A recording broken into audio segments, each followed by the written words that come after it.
नमस्कार दोस्तों, आज की कहानी है मित्र द्रोह का फल। कहानी अच्छी लगे तो please like, subscribe and share. दो मित्र थे, धर्म बुद्धि और पाप बुद्धि। हिम्मत नगर में रहते थे। एक बार पाप बुद्धि के मन में एक विचार आया कि क्यों न मैं धर्म बुद्धि के साथ दूसरे देश जाकर धनोपार्जन करूं। बाद में किसी न किसी युक्ति से उसका सारा धन ठग हड़प कर सुख चैन की पूरी जिंदगी जीऊंगा। इसी नियति से पाप बुद्धि ने धर्म बुद्धि को धन और ज्ञान प्राप्त होने का लोभ देते हुए अपने साथ बाहर जाने के लिए राजी कर लिया। शुभ मुहूर्त देखकर दोनों मित्र एक अन्य शहर के लिए रवाना हुए। जाते समय अपने साथ बहुत सा माल लेकर गए तथा मुंह मांगे दामों पर बेचकर खूब धन उपार्जन किया। अंततः प्रसन्न मन से गांव की तरफ लौट गए।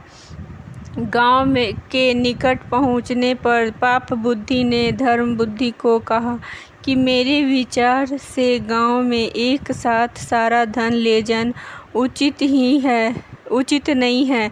कुछ लोगों को हमसे ईर्ष्या होने लगेगी तो कुछ लोग कर्ज के रूप में पैसे मांगने लगेंगे। संभव है कि कोई चोर भी इसे चुरा ले। मेरे विचार से कुछ धन हमें जंगल में ही किसी सुरक्षित स्थान पर गाड़ देना चाहिए, अन्यथा सारा धन देखकर सामान्य शिव महात्माओं का मन भी डोल जाता है। सीधे धर्म बुद्धि ने पुनः पाप बुद्धि के विचार में अपनी समृद्धि जताई। वहीं किसी सुरक्षित स्थान पर दोनों ने गड्ढे खोदकर अपना धन दबा दिया तथा घर की ओर प्रस्थान कर गए। बाद में मौका देखकर एक रात पाप बुद्धि ने वहां गड़े सारे धन को चुपके से निकाल लेकर हथिया लिया। कुछ दिनों के बाद धर्म बुद्धि ने पाप बुद्धि से कहा, भाई मुझे कुछ धन की आवश्यकता है, अंततः आप मेरे साथ चलिए। पाप बुद्धि तैयार हो गया। जब उसने धन निकालने के लिए गड्ढे को खोदा तो वहां कुछ भी नहीं मिला। पाप बुद्धि ने तुरंत रोने चिल्लाने का अभिनय किया। उसने धर्म बुद्धि पर धन निकाल लेने का इल्जाम लगा दिया। दोनों लड़ने झगड़ने न्यायाधीश के पास पहुंचे। न्यायाधीश के सम्मुख दोनों ने अपना पक्ष प्रस्तुत किया।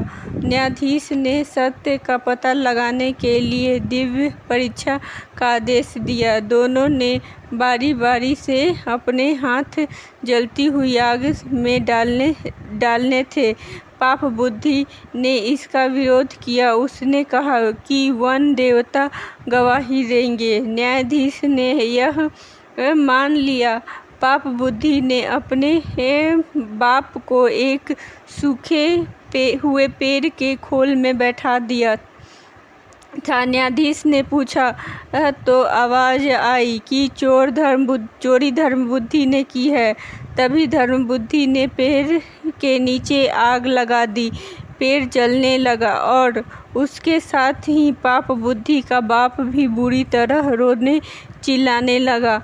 थोड़ी देर में पाप बुद्धि का पिता आग से झुलसा हुआ उस वृक्ष की जड़ से बाहर निकला। उसने वन देवता को साक्षी का सच भेद प्रकट कर दिया।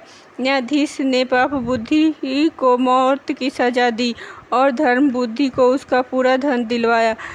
तो इस कहानी से हमें यह सीख मिलती है कि मनुष्य का यह धर्म है कि वह उपाय की चिंता के साथ उपाय की चिंता करे।